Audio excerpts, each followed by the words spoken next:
And there's a million reasons to quit, but I mean, for you to live and say that it's an excuse, you know, that's an excuse to just go out here and don't even try.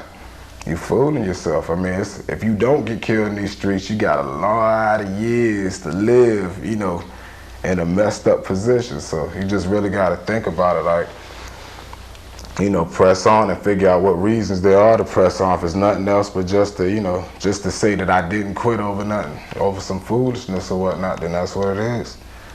Very good. Very good. Sound advice.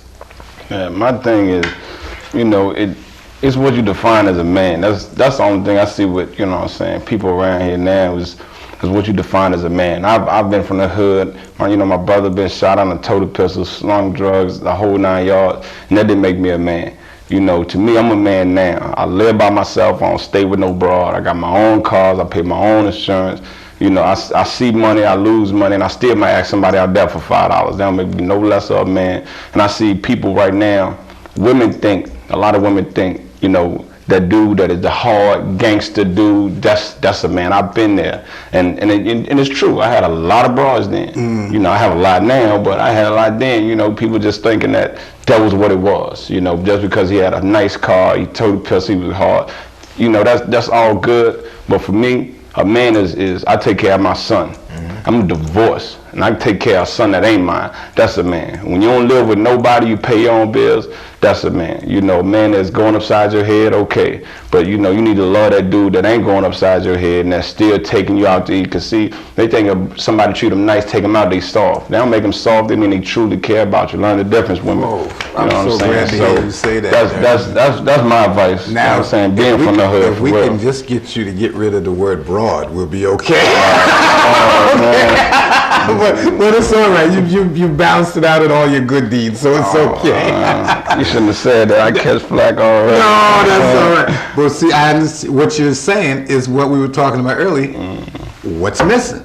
Okay, because that should be common sense. You should respect your ladies. Okay, why would you want to be with somebody and be beating them up and carrying on like that? That doesn't make any kind of sense. But again, the image is that's what you're supposed to do. And that's what she's supposed to accept and expect. And it's nicer doing it the other way, walking around, see? Yeah, so you guys, you're doing it. So here we have it. I mean, I don't know if you guys feel as strongly about what you heard as I do. I'm very impressed with these guys. And this is not, they're not performing for TV. This is them. This is the way they really are. Every day. And this is what made me become involved with them on the level and a bigger level that's going to be coming up pretty soon. And if you do have talented people out there and you can meet the requirements that Mr. Nomega just put down, then you do have an outlet there. And along the lines of the music, I'm so happy to hear that the rap is starting to take the role that it is so perfect for, that's positiveness. And what you're saying about your CD coming out, and what it does, relating and giving, because it sounds like you're giving a path. Yeah, because I mean, it's something, it's me, you know, that's the thing. Like, a lot of people are afraid to be themselves, and I feel like they're really gonna see who Sunday is, you know, who Robert Walker is, the whole nine, from the earlier days running around outdoors in the street, and to the point to the progression of saying, okay, like, what else is there? You know, like, I've mastered being in the street now. You know, like, how many years does it take to figure out, okay, this is what I do every day. You know, I know how to lean this way when it's time, or you know what card to pull, or how much I want to drink, and how much it's to the point where, okay, you've done that. You know, what else is there? If you were supposed to be proving something, you proved it by now. You know, surely if you're still doing the same, and you just move on, you just keep moving up. You know, every time, see how you can make your life better. And the more you yourself, you figure out, you know, exactly who you want to be, and you can start working on putting everything in your life to make you happy that way. And that's how I feel like, when they hear it, they'll notice that's what I'm telling them. I'm explaining them how everything has been from the early days until now, and everything that's still true to me then, that, you know, they think everything changes. There's a lot of things I learned outdoors that are still my thing, you know, but then there's also other things that, you know, you take in what's good and throw out what's bad out of everything. What about this attitude of I don't care? Like, I don't care if I live or die, you know, kill me, I don't care, you know, and all of that kind of nonsense. Yeah, apathy is a lot. The streets give you that because everybody's about defense, you know. It's always like, when you walk by me, I'm going to look at you like, you know, how you doing, but you know, you're gonna stay over there. You know, as far as just automatically because of the way the world's so ugly, they feel like they gotta put up D to everybody. So, of course you care if you live or die. And you scared to death out here. So the only way you can really justify it is saying,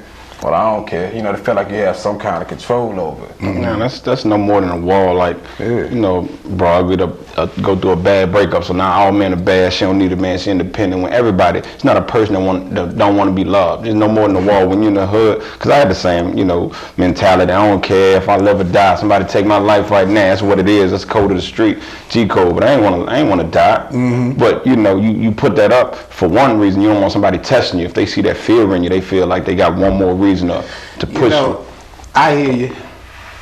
I hear what you're saying, and I just wish there was some way that we could start planning to eliminate the need for all of that. Get back to how you doing and that kind of stuff instead of always being on your guard and always being on point and stuff. You know, I mean, that's part of my progression. I mean, I've had to learn to grow up and go ahead and come back to making sure I speak to people and make sure I give them the eye contact to say, you know, really what's going on. And if you don't say anything, you know, I just take it like, well, I know. That's what I liked so much about coming here from Brooklyn, because you go to the store here to buy a loaf of bread, it takes you an hour because you're talking to everybody. You know. Well, look, we're on the countdown. I really appreciate you guys coming, and again, thanks. I like very much what you guys are talking about. You folks out there in the audience, remember, holla, HALLABAK @yahoo.com. If you send those emails in now, tell them you saw the show. You'll start getting these gifts that these groups, Boys and Girls Club, Richmond Social Club. Richmond Social, Jay Green.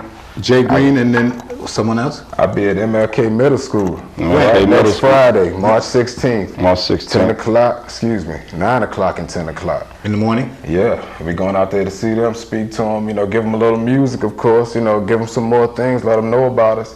And also let them hear some music and talk to them along the line of what we're speaking about now. Outstanding. And once again, just as a reminder for you, don't forget that on May the 5th at Maggie Walker Government School, there's going to be the plus size fashion show with custom made clothing that you can get in any size. The designer will be there.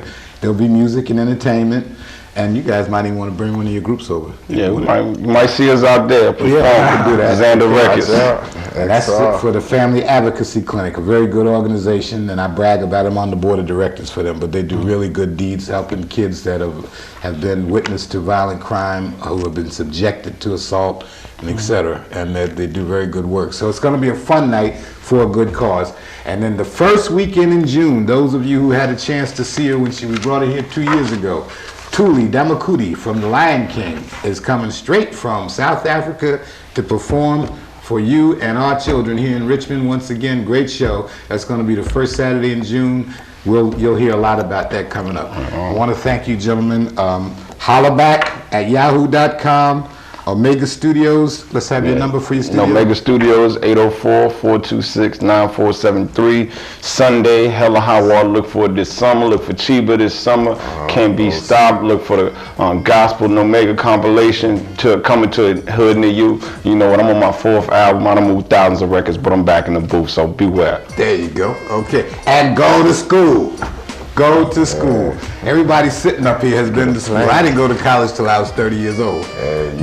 Yeah, I had to. I say that's the greatest accomplishment I could see. I finished. Yeah, I had to go. Because I had my own businesses. I had 3 clothing stores. I tell you, I used to dress the bands and all of that stuff. But in the 70s, when the bubbles, all of the boutiques went away, I put mine away, and I went out for interviews on jobs, and they couldn't say you're black, because I was in New York. You know, they'd say you need to have a college education. So I went to college at night on the GI Bill, ran a 3.8. Okay, nobody has asked me to see my degree yet.